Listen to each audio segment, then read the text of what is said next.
এখন তারা পালিয়ে গেছে, আমরা এখন স্বস্তির নিঃশ্বাস ফেলতে পারবো। কিন্তু না, তারা পালিয়ে গিয়েও দেশকে অস্থির করার জন্য মাঝে মধ্যেই উস্কানিমূলক কর্মকাণ্ড করে থাকে। সেই রকমই একটা উস্কানি 2-1 দিন আগে তারা দিয়েছিলেন। এদেশের মানুষের হাজার হাজার মানুষ যারা খুন হলো, গুম হলো, যারা রক্তাক্ত হয়ে পঙ্গু হয়ে এখন হাসপাতালের বেডে কাতরাচ্ছে, সেই সময় আপনারা আবার উস্কানি দেন। এইটা কি বাংলাদেশের মুক্তিপাগল মানুষ সহ্য করবে? সুতরাং উস্কানির কারণে যত পরিবেশ সৃষ্টি হবে তার সমুদয় দায় উস্কানিদাতাদেরকেই নিতে হবে।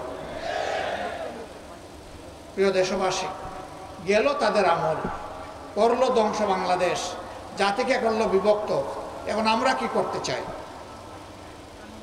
আমরা চাই এমন একটি বাংলাদেশ আমরা গড়ে তুলব ইনশাআল্লাহ, যদি আল্লাহ তাআলা আমাদেরকে সেই শক্তি দান করেন। যদি দেশের মানুষের ভালোবাসা এবং সমর্থনে আমরা এই দেশের মানুষের খেদমত করার, সেবা করার সুযোগ পাই, তাহলে সর্বপ্রথম আমরা হাত দেব শিক্ষা ব্যবস্থায়। কারণ আমাদের শিক্ষা হচ্ছে কিরানি তৈরির শিক্ষা, আমাদের শিক্ষা বিজ্ঞানী তৈরির শিক্ষা নয়। যার কারণে আমাদের দেশে সর্বোচ্চ শিক্ষা প্রতিষ্ঠান, বিজ্ঞান কারিগরি শিক্ষা প্রতিষ্ঠান বুয়েট, যুগের পর যুগ সেখান থেকে অনেক শিক্ষিত মানুষ বের হচ্ছেন, কিন্তু জাতিকে তারা কিছু দিতে পারেন না, ভালো একটা সুইও উপহার দিতে পারেন না, কারণ ওই শিক্ষার ব্যবস্থা নেই।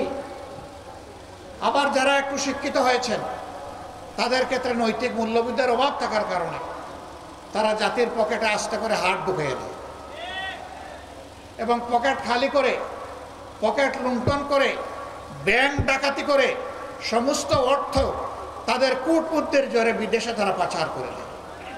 15.5 বছরে দেশ থেকে বিদেশে 26 লক্ষ কোটি টাকা পাচার করা হয়েছে।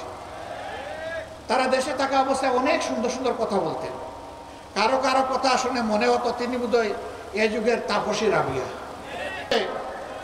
সরকারের কাছে আমাদের স্পষ্ট দাবি, এরা যত টাকা জনগণের চুরি করে দেশে কিংবা বিদেশে জমা করেছে, পাচার করেছে, সবগুলো উদ্ধার করে রাষ্ট্রীয় কোষাগারে ফেরত আনতে হবে এবং সেই টাকা দিয়ে জনগণের সুষম উন্নয়ন করতে হবে। আমরা কোনো বৈষম্য চাই না।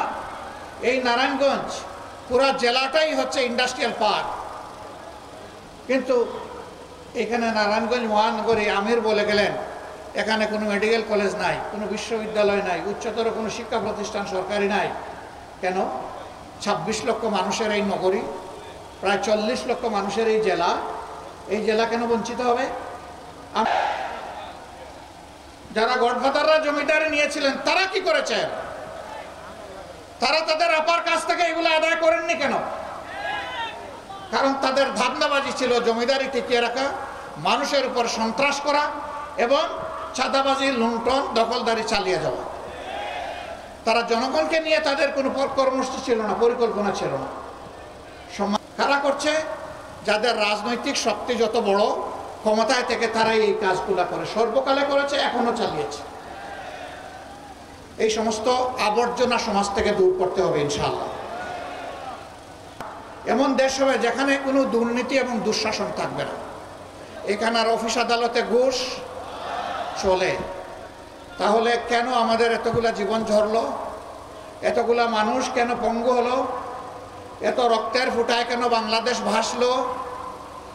আমি বিনয়ের সাথে অনুরোধ করব, আমি দল, মত, ধর্ম যার যার, কিন্তু বাংলাদেশটা আমাদের সবার। এই অপকর্মে যারাই জড়িত আছেন তাদের কাছে হাত জোড় করে অনুরোধ করতে চাই, মেহেরবানি করে এই অপকর্মগুলো ছেড়ে দেন। আপনারা যদি এই অপকর্ম করেন তাহলে শহীদদের সাথে বিশ্বাসঘাতকতা করা হবে, এই শহীদের রক্তের সাথে অপমান করা হবে। আহত পঙ্গুরা আপনাদেরকে অভিশাপ দেবে, শহীদের ফ্যামিলিরা অভিশাপ দিবে, 18 কোটি মানুষ অভিশাপ দিবে। অপকর্মের জন্য আল্লাহর আরশ থেকে আপনাদের জন্য অভিশাপ আরোপিত হবে। আমরা চাই আপনারা ওই দেশের নাগরিক, মেহেরবানি করে এগুলা ছেড়ে দেন, মানুষকে স্বস্তিতে বাঁচতে দেন।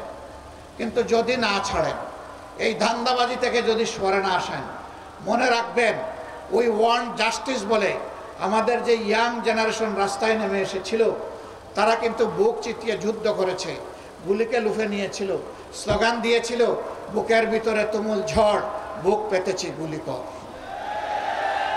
আর এখন তারা স্লোগান দিচ্ছে, সেই যারা গুলি বুকে নিয়ে দুনিয়া থেকে চলে গেছে, শহীদ হয়ে গেছে, আল্লাহ তাআলা তাদেরকে সর্বোচ্চ মর্যাদা দান করুন।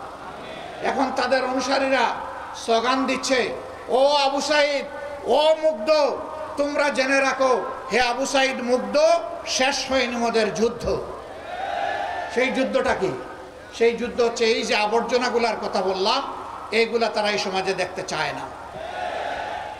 আমরা আমাদের সন্তানদেরকে, যুব সমাজকে কথা দিচ্ছি, তোমাদের স্বপ্ন বাস্তবায়নে বাংলাদেশ জামাতে ইসলামী তোমাদের কাছে ওয়াদাবদ্ধ। এই স্বপ্ন যতদিন বাস্তবায়ন না হবে, আমাদের লড়াই, আমাদের সংগ্রাম দুর্বৃত্তদের বিরুদ্ধে অব্যাহত থাকবে ইনশাআল্লাহ। এই লড়াইয়ে তোমাদের পাশে আছি, সাথে আছি, লড়াই একসাথে আমরা করি ইনশাআল্লাহ। আগামীর বাংলাদেশ, ওই লড়াকু আমাদের বীর সন্তানদের হাতে আমরা তুলে দেব ইনশাআল্লাহ। তোরা দেশ চালাবি, পিছন থেকে আমরা তোমাদেরকে পরামর্শ দিব, সহযোগিতা করব, দোয়া করব। ভুল করলে শক্ত করে টান দিয়ে ধরব, যে ভুল করা যাবে না, অনেক ভুল এই জাতি করে ফেলেছে, আর তোমাদেরকে ভুল করতে দেওয়া হবে না।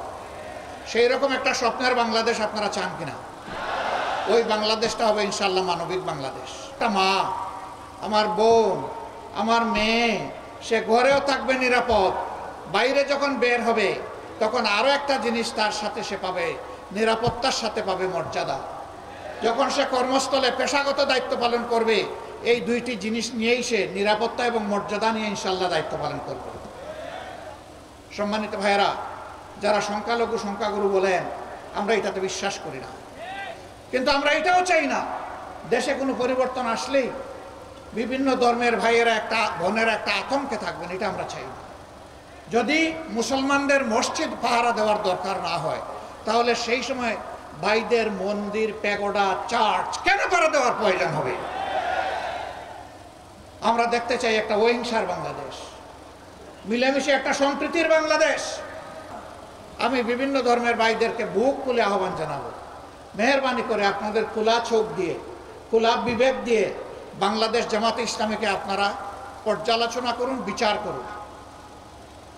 আমি আপনাদেরকে অনুরোধ জানাবো, স্বাধীনতার পর 54 বছর বাংলাদেশের কোন নেতা, কোন কর্মী অন্যায়ভাবে কোথায় আপনাদের কারো একটুখানি জমি দখল করেছে, মেহেরবানি করে আমাদেরকে জানিয়ে সাহায্য করুন। কার ইজ্জতের উপরে হাত দিয়েছে, মেহেরবানি করে আমাদেরকে জানতে দিন। কার জীবনের উপরে হাত দিয়েছে, আমাদেরকে জানতে দিন। আমরা কথা দিচ্ছি, আমরা ইনশাআল্লাহ তার সুষ্ঠু প্রতিকার করব, ন্যায় বিচার আপনাদেরকে উপহার দেব। আর যদি আপনাদের বিবেক বলে যে না, এ দলের নেতাকর্মীরা এই সমস্ত অপকর্মে জড়িত নয়, তাহলে আপনাদেরকে আমরা কথা দিচ্ছি যে আপনাদের এবং সমস্ত জনগণের নিরাপত্তার জন্য আমরা অঙ্গীকারবদ্ধ। আমরা ক্ষমতায় যাই অথবা না যাই, ক্ষমতায় থাকি অথবা না থাকি, এটি আমাদের মানবিক দায়িত্ব, এটা আমরা পালন করব ইনশাআল্লাহ।